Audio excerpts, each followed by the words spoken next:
Alright, it's a bit of a rainy day today. This video is going to be sort of a prelude to the actual flight test here, but I just wanted to go over a bit of the goals for flight testing and just to go over some test flight philosophy in general. So for your maiden flight, your goal is to get up in the air and then get back down in one piece. That's it. And so you're not trying to test anything out, you're not trying to do anything fancy, you're just trying to get up and get down. That's all you need to do for the maiden flight. And so what that means is absolute minimum risk. So very little, if not no, changes to the configuration of the vehicle. So if you have flaps, you don't use the flaps. Or you keep them in the whole time if you're taking off with flaps. If you've got retractable landing gear and anything that isn't like abysmally low performance that actually needs to get the gear up to fly well, then keep the landing gear down for the whole flight. If you've got gadgets and doodads like mine has, like thrust vectoring and the door and stuff, don't play with any of that on the first flight. If you minimize configuration changes, you minimize risk of the flight, which means that you have a higher chance of success for the maiden. Oh yeah, that's another thing too. Get a very conservative estimate for your battery life and make allowance for 2 or 3 go-arounds. You don't want to be stuck on the downwind leg and your battery's dying, that sort of stuff. So the most you should do on a maiden flight is a stall test of sorts, if you're comfortable doing it. Otherwise, just try and get an idea probably towards the end of the flight of how slow you can actually fly the airplane so that you have an idea of what it's going to be like when you're landing. And when you're finally coming in for landing, give yourself a big, long final approach so you have time to judge how fast it's coming down and whether you need more power or less power, that sort of stuff. Give yourself a lot of space, more than you think you would need. If that means you have to go to a bigger flying field, then so be it. Because it's better to have more space and not need it than find out you need more space and maybe put it into a tree or something.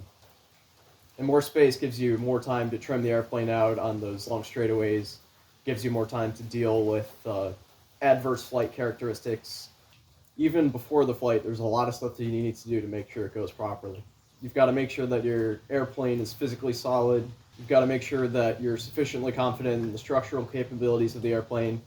You've got to make sure that the controls all move freely and they're able to generate torque at the control surface, so you can hold the control surface and then feel that the servos are trying to move it in the way that it should be. You should also check that all your control surfaces are moving in the proper direction. You check that your throttle is good, you have good throttle response. For propellers, make sure your propeller nuts are tight, that sort of stuff. Set up your failsafe. Always set up your failsafe. The goal for the failsafe is to get the airplane into as low as an energy state as you possibly can. So that typically means full back elevator, full flaps, cut the power, and maybe put in like a little bit of aileron or rudder just to get it to turn instead of continuing straight ahead. Basically, you want the plane, if it goes into failsafe, to just not drop out of the sky, but you want it to get into a minimum energy state and then descend pretty much where it lost it so that it doesn't fly off. On top of that, you want to do stuff like range checks, obviously, not only at home, but at the actual fields and radio environment you'll be flying in. And you want to make sure that you'll be flying legally, so get your AMA registration and make sure you've got your FAA registration, all that. Make sure those numbers are written down on your plane.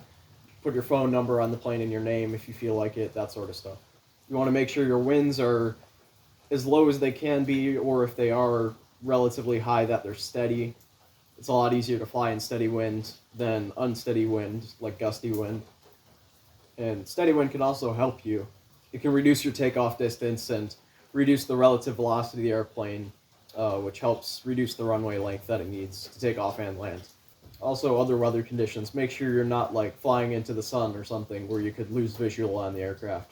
Make sure you're not flying at dusk where maybe the shadows get all wonky and you can't tell orientation, that sort of stuff.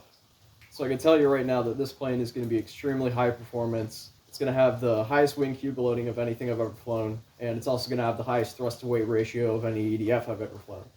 So I'm expecting this to hit at least 80 miles an hour, probably closer to 100. It's going to want to fly and land extremely fast. So things are going to happen very, very quickly, and I've got to be ready for that. What I found with a lot of maiden flights is that it's beneficial to take up another plane before you do the maiden, just to get sort of your shakes out, because anytime flying a new plane, there's a lot of unknown, and so you won't know exactly what it's going to do. And so your body is sort of ready for surprise, and so usually when I go and I'm about to do a maiden flight, I get sort of the shakes and stuff in my hands, and flying another plane will sort of help get that out. And if you can fly another plane that has similar flight characteristics to the one that you're going to mate in, or is in similar condition, that's always a good thing to do. I have a little 3D plane that I just chuck around the sky, sort of a beater plane, but it really helps you get your sort of senses and reaction times dialed in real well, because that thing will turn on a dime. So it's good for just getting the shakes out. Now I have 2 batteries for this plane, so the second flight is going to be shortly after the first flight, assuming the first flight goes according to plan and the airplane doesn't have any damage after it. The goal for the second flight in an airplane is probably to further expand, just gradually expand that envelope of the performance of the aircraft.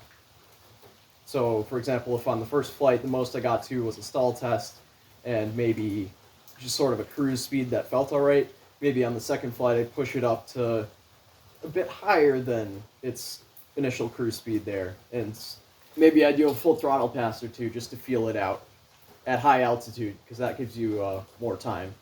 Give yourself a decent amount of altitude too, because it doesn't really hurt. As long as you can see the airplane and what attitude it's in, extra altitude just helps you. It gives you more energy to work with in case something goes wrong. The second flight for this, maybe I try some aerobatics, maybe I try flying it inverted, normal stuff for what type of aircraft this is supposed to be. And then maybe on later flights I'll start, again, just adding risk incrementally. So maybe one flight I'll try out that intake door at high alpha or something. And then maybe the next flight after that I turn on the thrust vectoring for a little bit and see how the aircraft performs with that just in level flight. And then maybe the flight after that I turn on the thrust vectoring and try and get it to do some stuff beyond the stall, try and push it beyond the stall a little bit. And if you do these things just incrementally, you're exposing yourself to very little risk on each actual flight. And so the probability that something goes wrong on the flight is lower, and you'll be able to catch it easier as long as your risk is managed and it's incrementally applied.